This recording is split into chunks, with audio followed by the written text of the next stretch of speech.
Tua palavra é lâmpada para os meus pés, Senhor.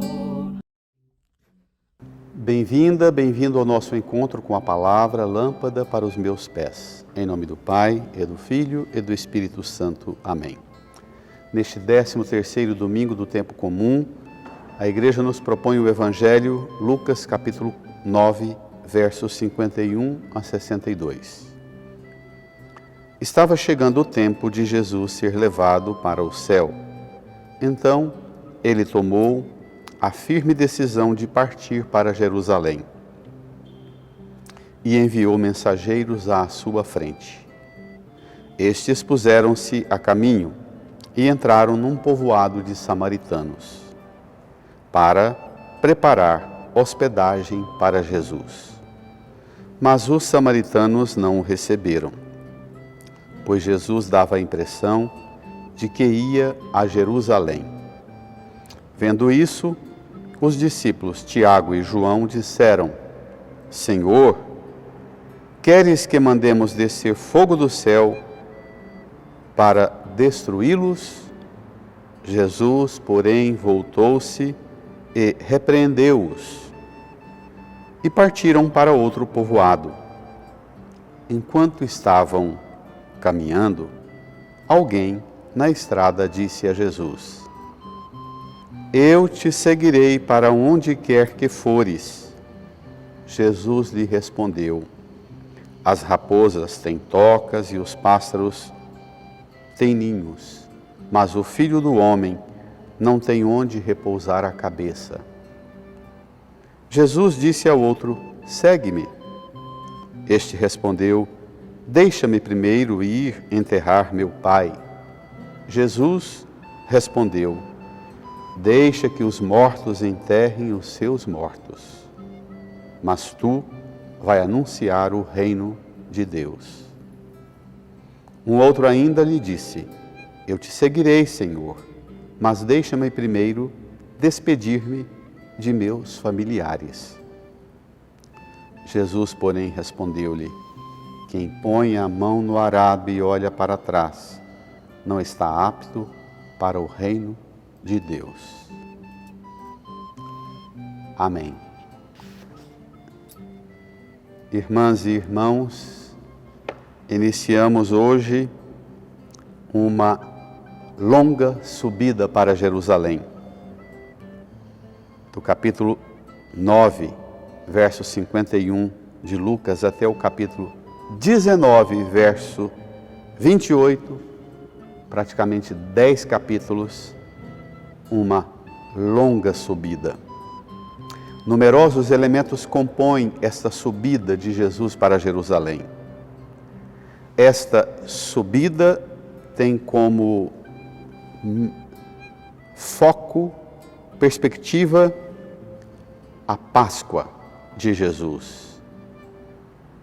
No caminho se refere muitas vezes à preparação para a Páscoa.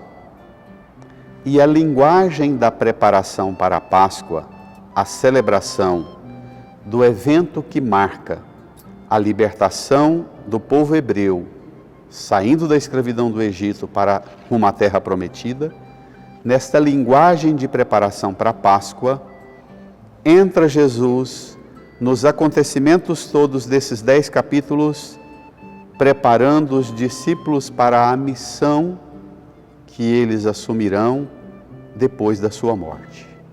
Prepara a Páscoa e prepara os discípulos. É uma pedagogia muito bonita.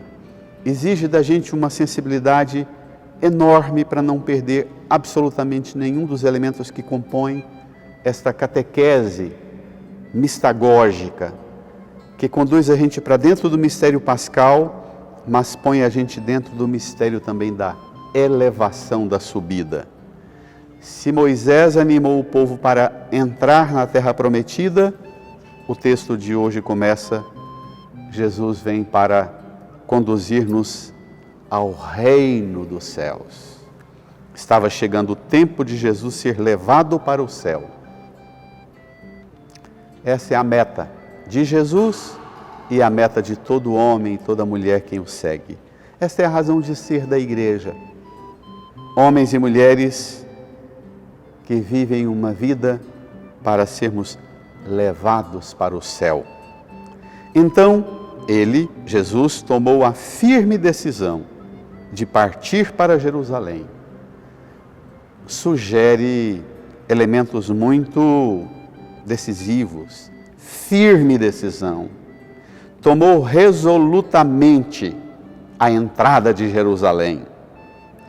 Lembra o profeta Isaías, no capítulo 50, naquele texto: por isso conservei a minha face impassível como pedra, porque sei que não sairei humilhado.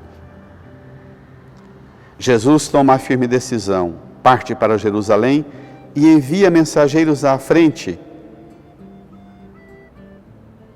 Estes puseram-se a caminho e entraram num povoado de samaritanos para preparar hospedagem para Jesus.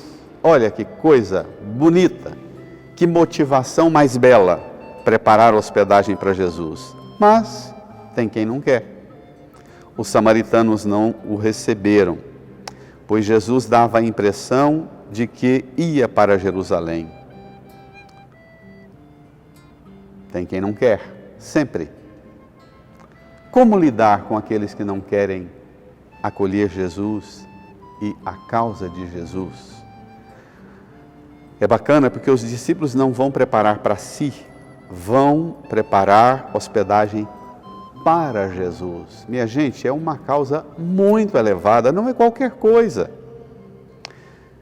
Vendo isso, a rejeição ante a recusa, os judeus que tinham uma rejeição aos samaritanos por causa de uma origem bastarda dos samaritanos e de divergências religiosas, porque lá na Samaria, no alto do monte, tem um templo com culto e uma tradição própria religiosa, que está na direção de quem vem pelas cordilheiras das montanhas do norte de Israel, da Galileia, para Jerusalém, passa pela Samaria. Vendo isso, os discípulos Tiago e João disseram a Jesus: Senhor, queres que mandemos descer fogo do céu para destruí-los? Quantas vezes rezamos assim? Quantas vezes desejamos resolver os problemas assim, mandando fogo do céu? Aquela cena tão interessante de 2 Reis, no capítulo 1, em que Elias manda o fogo sobre o chefe e os 50 homens que o acompanham, sobre um grupo, sobre o segundo grupo. Quando chega o terceiro grupo pede clemência. Aqui os discípulos que viram que Jesus tomou a firme decisão de partir para Jerusalém pensam: vamos ser firmes também nós, sejamos firmes também nós. Como Pedro lá na quinta-feira santa também vai ser firme, pegar uma espada e cortar a orelha de Malco.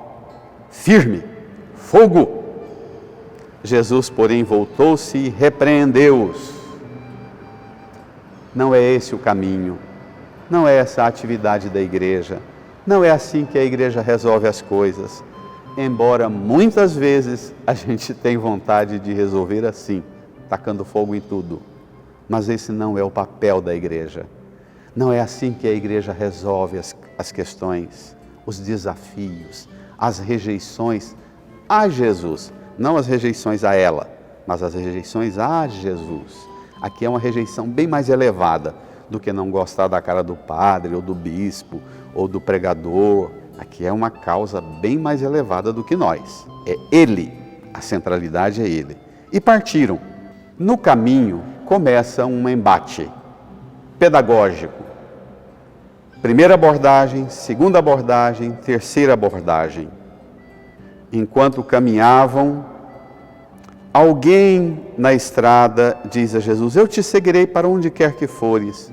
Jesus diz: as raposas têm tocas, os pássaros têm ninhos, o Filho do Homem não tem onde reclinar a cabeça. Jesus diz a outro: segue-me. Ele diz: deixa eu enterrar primeiro meu pai. Jesus responde: vai anunciar o reino, deixa os mortos enterrar os mortos. Um outro ainda diz: eu te seguirei, mas deixa-me primeiro despedir-me de meus familiares. Jesus diz: quem põe a mão no arado e olha para trás não é digno do reino. 3 abordagens, 3 dimensões fundamentais para que nós hoje também percebamos. Jesus não tem onde repousar a cabeça, Jesus não tem afetos e apegos com as perdas, os mortos, Jesus não tem apegos aos afetos primários à família. São 3 apegos muito caros e que provoca muito prejuízo na vida da igreja, porque muitos de nós na igreja não avançamos porque transformamos o nosso seguimento a Jesus a apego aos bens. Jesus, não, Filho do Homem, não tem onde reclinar a cabeça. Não se ocupe em enterrar pai, não se ocupe em despedir de familiares. É o reino e tão somente o reino. O que lembra, irmã e irmão, a convocação de Jesus domingo passado, depois de anunciar a sua paixão, morte, na cruz e ressurreição, ele dirigiu-nos aquele convite, aquela exortação: quem quiser me seguir, renuncie a si mesmo, tome sua cruz e me siga. Irmã, às vezes nós sonhamos ter bens para depois fazer o bem. Às vezes nós passamos a vida inteira querendo alguém que tenha compaixão para a gente contar o pai que eu enterrei, que eu tenho que enterrar. Queremos alguém que tenha compaixão para passar a vida inteira barulhando nossas perdas, nossos dramas, nossos traumas. Às vezes nós queremos alguém que tenha compaixão dos afetos profundos, dos vínculos estreitos que a gente tem. Tem elementos muito belos e positivos nessas 3 dimensões, mas elas são pequenas ante a nova realidade que Jesus traz. Subamos com Jesus para Jerusalém, tomemos também nós a firme decisão, partamos com Jesus e entremos nas alegrias do reino. Bom domingo, boa semana, até a próxima.